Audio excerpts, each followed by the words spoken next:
Bueno, respuesta en frecuencia para un circuito RLC serie. Nosotros sabíamos, en primer lugar, que este circuito está constituido por una fuente de tensión alterna VDT y una conexión en serie de elementos constituidos por un resistor, un inductor y un capacitor. La corriente a través de todo ello es lo mismo. Ahora bien, ¿cómo es la respuesta en frecuencia de este circuito? Sabíamos que la reactancia inductiva es omega por L. La reactancia capacitiva es 1 sobre omega C y la resistencia podríamos considerar que permanecía constante con la frecuencia, o sea que era independiente de la frecuencia. Entonces, ¿qué es lo que quiero enfatizar acá? La reactancia inductiva, si tomamos a omega como variable independiente, para expresar la reactancia inductiva justamente como función de omega, es una función lineal, ¿sí? Con pendiente igual a la autoinductancia L y ordenada al origen 0. Esta función lineal muestra que conforme incrementamos la frecuencia, entonces la reactancia inductiva se incrementa. Para la reactancia capacitiva teníamos que era, como función de la frecuencia, igual a 1 sobre omega C. 1 sobre C es una constante, ¿sí? Esto que está aquí, y entonces esta gráfica es la de una hipérbola equilátera. Lo que pone de manifiesto que a muy alta frecuencia, ¿sí? Esta reactancia capacitiva tiende a 0. La resistencia, por el contrario, era constante y por lo tanto independiente de la frecuencia angular omega. La impedancia Z en módulo venía dada por R al cuadrado más la reactancia inductiva, que era omega L, menos la reactancia capacitiva, que era 1 sobre omega C, todo elevado al cuadrado. Entonces yo grafico todas estas funciones, vamos a tener lo siguiente. Graficamos XL, XC, R y Z en función de la frecuencia. Esto es lo que se llama respuesta en frecuencia. Para la reactancia inductiva, como dijimos, la función es lineal, ¿sí? Porque es de la forma omega L. Omega es la variable independiente, L es la pendiente de la recta y 0 es la ordenada al origen. Entonces esta gráfica me muestra claramente cómo se va incrementando la reactancia inductiva conforme aumento la frecuencia a la cual excito el circuito. La reactancia capacitiva X sub C, ¿sí? Que viene acá indicada, la voy a marcar con lápiz, es una hipérbola equilátera.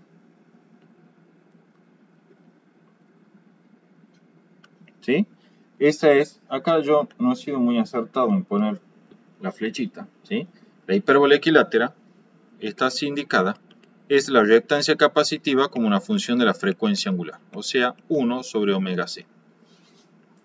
La resistencia R es independiente de la frecuencia y por lo tanto permanece constante como lo estoy dibujando acá. La impedancia Z, como una función de la frecuencia, viene dada por esta función que está anotada acá. Esta será la impedancia Z en módulo como una función de la frecuencia angular. Puedo utilizar métodos matemáticos para graficarla como lo siguiente.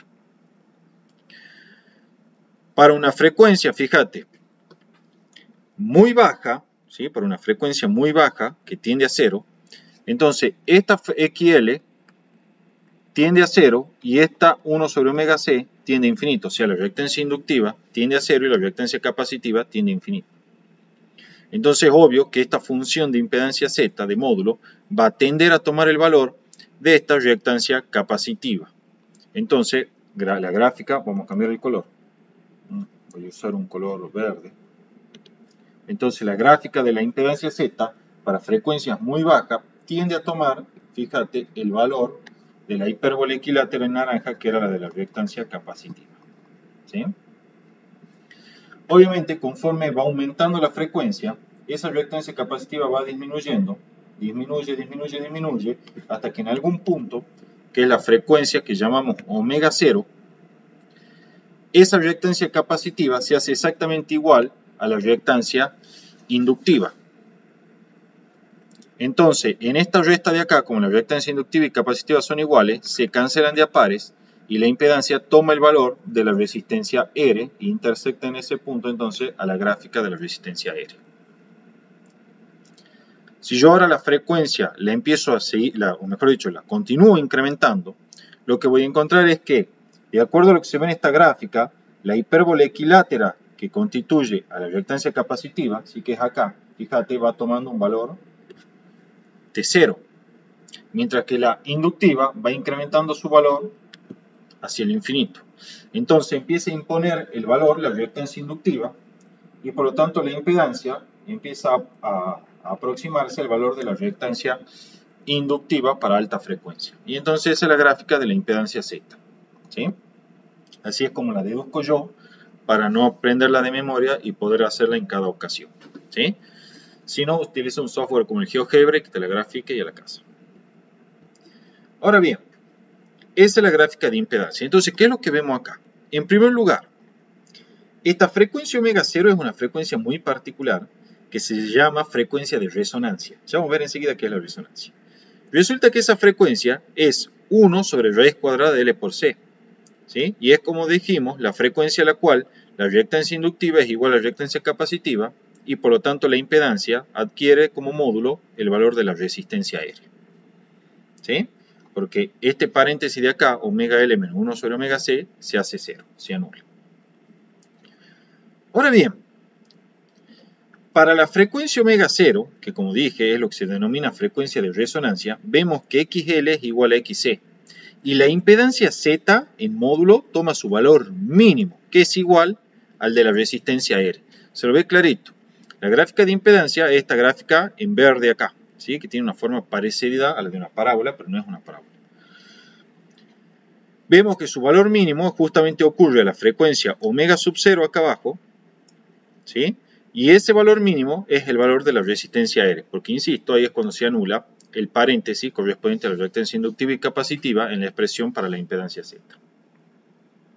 Entonces, fíjate vos, en estas condiciones, ¿sí? Cuando la impedancia toma el valor mínimo, vos sabés que siempre, de acuerdo a lo que vimos en corriente alterna, la tensión de fuente es igual a la corriente por el circuito multiplicado por la impedancia Z, ¿sí? En el mismo.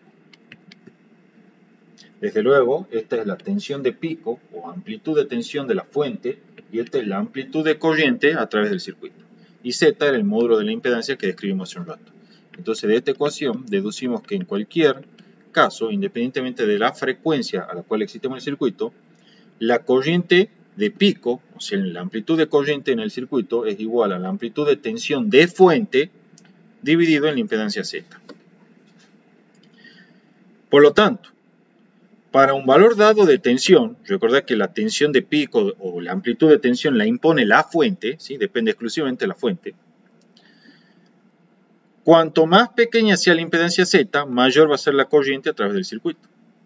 Por lo tanto, para una tensión dada, ¿sí? Para una amplitud de tensión dada B, cuando estamos a la frecuencia omega 0, que es la frecuencia de resonancia, la impedancia toma el valor mínimo y por lo tanto la corriente toma su valor máximo de amplitud. Entonces, ¿qué es lo que concluimos? A la frecuencia omega 0 de resonancia, la corriente por el circuito es máxima, debido a que la impedancia toma su valor mínimo, que es igual al de la resistencia del circuito. O sea que en resonancia, ¿sí? Ya vamos a ver enseguida en detalle qué es la resonancia, el circuito se comporta como si fuese resistivo puro, o sea, como si no estuviese ni el inductor ni el capacitor presente. Y la corriente a través del mismo es máxima. ¿Está entendido hasta acá, Ignacio? Sí. Bueno, si hacemos un gráfico del desfasaje que existe entre la tensión y la corriente para nuestro circuito RLC, vamos a observar lo siguiente. En primer lugar, ese desfasaje que existe entre la tensión y la corriente lo calculamos como el arco tangente de omega L menos 1 sobre omega C sobre L. Esto pone de manifiesto que el desfasaje que existe es una función de la frecuencia angular a la cual se excita el circuito. Entonces, ya sabes cómo es la gráfica de una función de arco tangente, y si no, aquí está, mira. Esta gráfica me dice que, como punto de inflexión, o sea, donde se cambia la concavidad, es la frecuencia omega 0 de resonancia. ¿Y qué es lo que vemos? Hacia la izquierda de esta frecuencia omega 0, la gráfica toma valores de phi negativo. O sea que en esta región el comportamiento es capacitivo. ¿Por qué? Porque en esta región la tensión atrasa a la corriente, o lo que es lo mismo, la corriente adelanta a la tensión. ¿Sí? Porque el desfasaje que existe entre ellos es negativo. Mientras que para frecuencias mayores a las de resonancia, que es el omega 0, el ángulo de desfasaje phi toma valores mayores que 0, lo que implica que estamos en presencia de un comportamiento inductivo en donde la tensión adelanta a la corriente. Desde luego, para frecuencias muy altas que tienden a infinito, esta gráfica se aproxima asintóticamente al valor de pi sobre 2, indicando que el circuito se está comportando como si fuese esencialmente un circuito inductivo puro. Mientras que si llevamos la frecuencia de excitación a un valor que tiende a 0, ¿sí?, el ángulo de desfasaje phi toma el valor menos pi sobre 2, indicando que el circuito tiende a comportarse como si fuese capacitivo puro, o sea, como si solo estuviese conectado el condensador. Por último, a la frecuencia de resonancia omega 0, el ángulo de desfasaje es 0, o sea que a la frecuencia de resonancia, la tensión y la corriente, cuando hablo de la tensión hablo de la tensión de fuente, y la corriente en el circuito están en fase, no hay desfasaje entre ellos. O sea que para la frecuencia omega sub 0, si yo quiero dibujar un diagrama fasorial de la tensión de fuente y de corriente, la tensión de fuente y el fasor de corriente están justamente en fase, girando con la misma frecuencia angular. No hay desfasaje entre ellos. Por eso yo te decía que la frecuencia de resonancia omega sub 0 es como si el circuito se comportara como resistivo puro a la vista de la fuente. Bueno, acá está indicado, ¿sí? Vemos que la frecuencia omega sub 0 de resonancia, el desfasaje phi es igual a 0 y la corriente IDT y la tensión BDT oscilan en fase, ¿sí? Ahora vamos a definir propiamente qué es la resonancia en un circuito RLC. Resonancia. Esto es lo que se llama resonancia en amplitud. Después hay otro tipo de resonancia como la resonancia en energía, pero vamos a ver la resonancia en amplitud. La resonancia en amplitud dice que un circuito RLC serie está en resonancia si, solamente si, se cumple una cualquiera de las siguientes proposiciones. Esto es, la parte reactiva inductiva es igual a la parte reactiva capacitiva, o sea, la reactancia inductiva XL es igual a la reactancia capacitiva X sub C. O bien, la impedancia Z toma su valor mínimo, que es el valor de la resistencia, o sea, la impedancia es mínima. O bien, vamos a decir que está en resonancia si la corriente a través del circuito es máxima, o sea, el I es igual al I máximo, que es igual a V sobre R. O bien, vamos a decir que el circuito está en resonancia si el desfasaje entre tensión de fuente y corriente a través del circuito es 0. Cualquiera de estas tres proposiciones, o sea, la verificación de cualquiera de estas cuatro proposiciones en realidad, implican que el circuito está en resonancia. O sea, el circuito va a estar en resonancia si solamente si se cumple una cualquiera de estas cuatro proposiciones que acabamos de enunciar. Desde luego, como no puede ser de otra forma, las cuatro proposiciones anteriores son equivalentes. Es decir, que el hecho que se verifique una ya asegura que se verifican las otras restantes, ¿sí? Entonces, para que esté en resonancia, basta con que se verifique una cualquiera de esas cuatro proposiciones. Y desde luego, si se verifica una, automáticamente se verifican todas las otras. ¿Y la vi? Sí. ¿Vos decís que me preguntan algo de esto en el parcial? O sí, sea, puede aparecer. Sí, específicamente la resonancia y el tema de que se cumpla una de esas cuatro, digamos. Sí, puede aparecer. De hecho, creo que sí lo tomaron en el cuatrimestre pasado. Sí. Esto te pueden tomar cualquier cosa, digamos, bueno, tenés que confiar en eso. Acá No, sí. Le digo, capaz que era una pregunta que siempre hacen.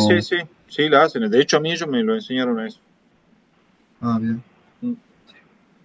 O sea, en realidad después yo cursé materias de circuito eléctrico, donde tenemos todo un tema o todo un capítulo de la materia dedicado pura y exclusivamente a resonancia. Además te dan una cartilla de resonancia, donde ves la respuesta de frecuencia de la corriente, de la tensión, los lugares geométricos, las potencias medias, todo es un lío bárbaro, digamos, demasiado extenso para lo que ven en Física 3. Pero sí, ellos me enseñaron la primera parte de resonancia, me la enseñaron ellos, ahí en Física 3. Muy escueto así, me acuerdo que lo único que me enseñaron fue esto. Si está en resonancia, XL igual a XC.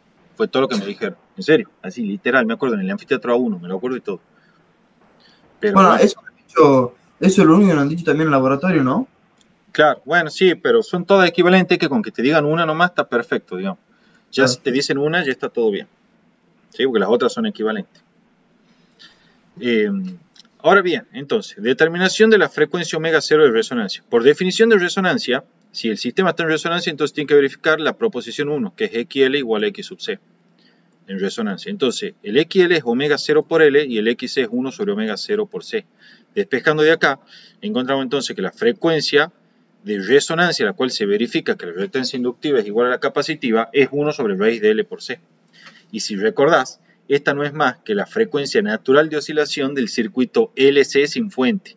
Cuando nosotros cargábamos un condensador C y lo conectábamos en serie con un inductor, este sistema constituía un oscilador, donde la corriente iba y venía hacia las placas del condensador cargando e invirtiendo la polaridad de carga del condensador. La frecuencia con la que se producían esas oscilaciones era 1 sobre raíz cuadrada de L por C. Bueno, lo que nosotros estamos viendo es que la frecuencia de resonancia de un circuito RLC serie es la frecuencia natural de oscilación del circuito LC sin fuente, ¿sí? Cuando lo dejamos que oscile, según vimos en las clases anteriores. A modo de comentario.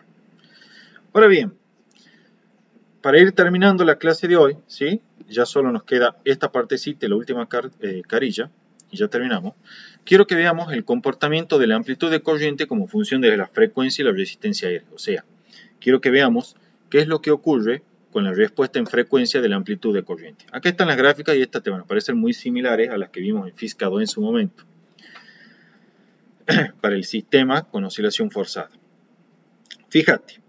Lo que se observa en todas estas gráficas, veamos primero a una cualquiera, por ejemplo a esta en roja que le corresponde una R pequeña. Vemos que para el valor de la frecuencia de resonancia, la corriente, como no podía ser de otra manera, toma su valor de máximo o valor de pico aquí. Mientras que para frecuencias por debajo de la de resonancia y por arriba de la de resonancia, la corriente empieza a disminuir su amplitud. En el caso extremo, en el cual la frecuencia sea muy alta, la reactancia inductiva es enorme, la impedancia es enorme, por lo tanto la corriente en amplitud tiende a tomar un valor 0, se aproxima asintóticamente a 0. En el caso que la frecuencia tienda a un valor 0, de vuelta en este caso tenemos que la reactancia capacitiva tiende a tomar un valor infinito, la impedancia luego un valor infinito y por lo tanto la amplitud de corriente tiende a tomar un valor 0, ¿sí? En este otro caso extremo. Si considero circuitos con resistencias de diferente valor al de hace un rato, por ejemplo modifico la resistencia R por otra un poquito más grande que es una R mediana, la idea es esencialmente la misma. La corriente máxima ocurre a la frecuencia de resonancia y hay disminución de corriente en amplitud conforme incremento o disminuye la frecuencia por arriba y por debajo del valor de resonancia. Otra característica es que conforme voy incrementando cada vez más el valor de resistencia, estas curvas, si bien presentan el mismo comportamiento general, es decir, que el valor máximo de corriente ocurre a la de resonancia y para valores mayores y menores de esa frecuencia, la corriente disminuye en amplitud, su valor, también se observa algo más, y es que las curvas se van achatando, ¿sí? Fíjate que se van achatando, y cada vez es menos notorio el pico de corriente, ¿sí? El pico de amplitud de corriente correspondiente a la resonancia.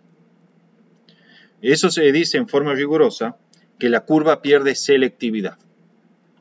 ¿Sí? Cuando se va haciendo más chata es menos selectiva. Cuando es más aguda, ¿sí? Más empinada como esta de aquí por una R pequeña, la curva se dice que es más selectiva. Bien, entonces eso es lo que yo quería enfatizar. El gráfico anterior muestra que la máxima amplitud de corriente ocurre a la frecuencia de resonancia omega 0 igual a 1 sobre raíz L por C. Además la curva pierde selectividad, esto es, se va achatando mientras mayor sea la resistencia R. Y a modo de comentario, en telecomunicaciones, ¿sí? Lo que se busca es curvas que sean selectivas, o sea, puntiagudas, para evitar la interferencia con otras estaciones de radio que emiten una frecuencia próxima, ¿sí? Importante, desde el punto de vista de la FEM, o sea, de la fuente de tensión, el circuito RLC serie se comporta como resistivo puro al entrar en resonancia. Esto es lo que yo te explicaba hace un rato. Además, en estas condiciones se cumple en todo instante de tiempo que la tensión en el inductor y la tensión en el capacitor están en oposición de fase, es decir, son opuestas. ¿Sí? O sea, en resonancia tenemos que la amplitud de tensión en el inductor y en el capacitor son las mismas, pero las tensiones oscilan en oposición de fase, esto es, tiene un valor opuesto en todo instante. Si en un instante en resonancia la tensión inductor es 1,5 voltios, en ese mismo instante la del capacitor es menos 1,5 voltios. Si en un instante dado en resonancia la tensión del inductor es menos 2,0 voltios, en el capacitor en ese mismo instante es más 2,0 voltios. ¿Sí? Aquí está el diagrama fasorial. Sabíamos nosotros que en resonancia el desfasaje que existe entre la tensión de fuente y la corriente es cero. Entonces acá está el fasor de corriente, ¿sí? Y vamos a cambiarle el color a este, vamos a ponerlo con negro. Y acá está, mirá, el fasor de tensión en la fuente. El fasor de tensión en el inductor es opuesto al fasor de tensión en el capacitor. ¿Sí? Eso quiere decir, acá lo podemos ver, que en cualquier instante, si yo proyecto esto acá, este es el V sub L de T, este es el V sub C de T, y se ve que es el opuesto del V sub L. ¿Sí? Son siempre opuestos. Estos fasores, cuando los sumo, se cancelan de a pares, y entonces gráficamente concluimos lo mismo que vimos hace un rato, y es que el fasor de tensión total en la fuente es directamente el fasor de tensión en la resistencia. Entonces, conclusión, en resonancia, la tensión V sub R de T es la tensión de fuente, o sea, durante la resonancia, toda la tensión de la fuente aparece en los terminales de la resistencia. Eso se cumple en todo instante de tiempo, siempre que se mantenga el estado de resonancia. Y eso es todo, ¿sí? Lo que tenemos que ver, al menos hasta aquí, sobre este tema. ¿Tiene alguna duda, Ignacio? ¿Algo querés que repita? No, sí, estuvo claro. Bueno, listo. Esto pégale una leidita. Muchas veces no hace falta que razones todo vos de cero. Sí, yo les recomiendo encarecidamente que razonen ustedes. Pero con que al menos, como yo sé que están hasta las manos con la materia, tengas presente los conceptos, como por ejemplo en resonancia, la tensión instantánea del inductor y del capacitor están en oposición de fase, o que la tensión de fuente aparece en los terminales del resistor, bueno, ya es más que suficiente. ¿Sí? Ya me conformo. Fíjate que, algo más antes que terminemos, también lo puedes ver desde el punto de vista de la ley de Kirchhoff de tensiones, a eso que yo te acabo de decir. Vos sabés por ley de Kirchhoff de tensiones que la tensión de fuente en cualquier instante es la tensión en el inductor más la tensión en la resistencia más la tensión en el capacitor. Pero vimos que la tensión en el inductor y en el capacitor están en oposición de fase, esto es, son opuestas en todo instante. Entonces esta y esta se van, y entonces llegamos que la tensión de fuente es igual a la tensión en la resistencia en todo instante, siempre que estemos frente al fenómeno de resonancia. ¿Sí? En otros fenómenos, cuando no estamos en resonancia, esto no se cumple. ¿Está entendido, Ignacio?